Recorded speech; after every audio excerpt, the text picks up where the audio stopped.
अस्सलाम वालेकुम friends, welcome back to Top Smarties. Drama serial Naqab, जहां पर आखिरकार बिलाल को मालूम पड़ गया कि तैमूर साहिब रोए ज़मीन पर तो है ही नहीं बल्कि वो समंदर में मौजूद हैं, क्योंकि जब तैमूर अपनी माँ से बात कर रहा था स्पीकर ऑन था, तो ऐसे में बिलाल ने लहरों की आवाज़ें सुन ली। समंदर की लहरों की आवाज़ें जो सुनी तो उसकी सिक्स सेंस काम करती है कि ये किसी शिप में मौजूद है, तभी तो वो जल्दी से अपनी फोर्स को उस तरफ ले जाता है।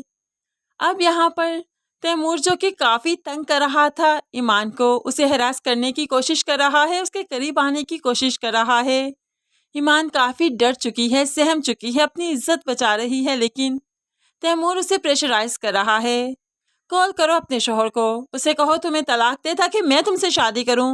मोहब्बत करता हूं तुमसे, वो तुमसे मोहब्बत नहीं करता। अब यहाँ पर ईमान अपनी इज्जत भी बचा रही है, खौफज़दा भी है, लेकिन फिर जवाब भी देती है, मैं नहीं करूँगी उन्हें फ़ोन, आप मेरे साथ कुछ भी कर ले, मुझे जान से मार दे, लेकिन बिलाल को मैं फ़ोन हरगिज़ नहीं करूँगी। हालांकि हमें ऐसा लगा था कि यहाँ पर ईमान फ़ोन करेगी, क्योंकि इतनी समझ तो वो रखती है कि ऐसे फ़ोन करने से लोकेशन ट्रेस हो जाएगी और बिलाल आसानी से यहाँ पहुँच जाएगा। लेकिन यहाँ पर भी ईमान ने ये नहीं किया, बल्कि बिलाल तो अपनी ताकत से, अपनी सोच से यहाँ पर पहुँचा। ईमान ने तो उसकी हेल्प नहीं की। जैसे ही यहाँ पर पहुँचा तो तैमूर उसे हरास कर रहा था, अपनी मोहब्बत की दुहाइयाँ दे रहा था। तो बिलाल फ़ौरन से पहले चीखते हुए कहने लगा, छोड़ दो उसे, ये मोहब्बत नहीं आपकी हवस है, जो कि मोहब्बत का नाम दे रहे हैं आप इसे। अब यहाँ पर तैमूर तो हैरान कि ये और राहत यहाँ पर कैसे आ गए, मैंने तो किसी को एड्रेस बताया ही नहीं। फिर मालूम पड़ा कि हाँ जी, मैंने माँ से बात की थी, होप सो ये उस वक्त पास ही था।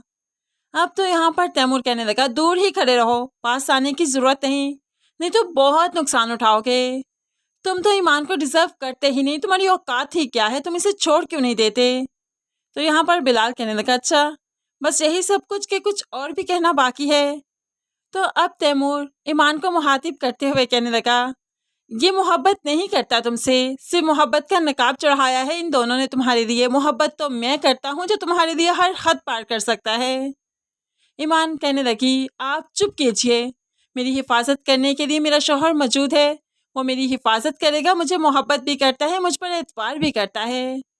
तो यहाँ पर आगे बढ़कर तैमूर ने अब ईमान को छेड़ने की कोशिश की, उसका हाथ पकड़ते हुए उसे मोहब्बत की दुहाई देने की कोशिश की, मोहब्बत का यकीन दिलवाने की कोशिश की।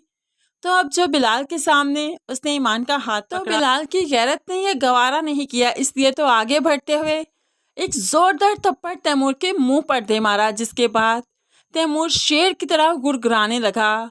ये अच्छा नहीं किया तुमने, बहुत बुरा किया तुमने। अब तो उसने पिस्टल निकाली और फिर बिलाल को मार ही दी, जिसके फौरन बाद ही बिलाल जमीन पर गिर गया।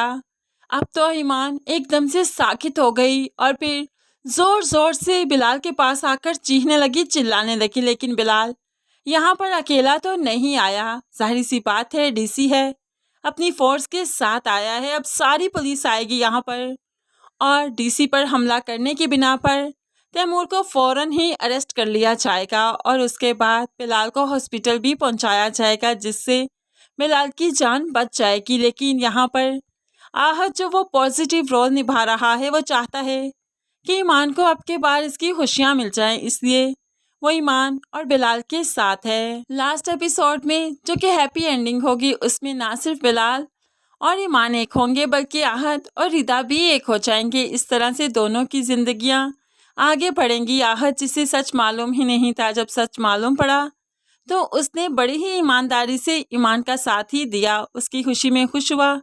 बेशक उसे मोहब्बत की दुहाई देने पहुंच ही गया था, लेकिन जब ईमान ने शादी कर ली बिलाल से, तो उसके बाद वो पॉजिटिव रहा। इस तरह से आहत का अंजाम बुरा नहीं होगा, क्योंकि उसने बुरा नहीं किया, वो ईमान की खुशी में खुश हो गया, इसलिए तो कुदरत ने भी उसे खुशियों से नवाजा। लेकिन तैमूर ज़रूर अरेस्ट हो जाएगा, उसका अंजाम बुरा होगा और उसकी सज़ा इतनी आसानी से ख़त्म नहीं होगी।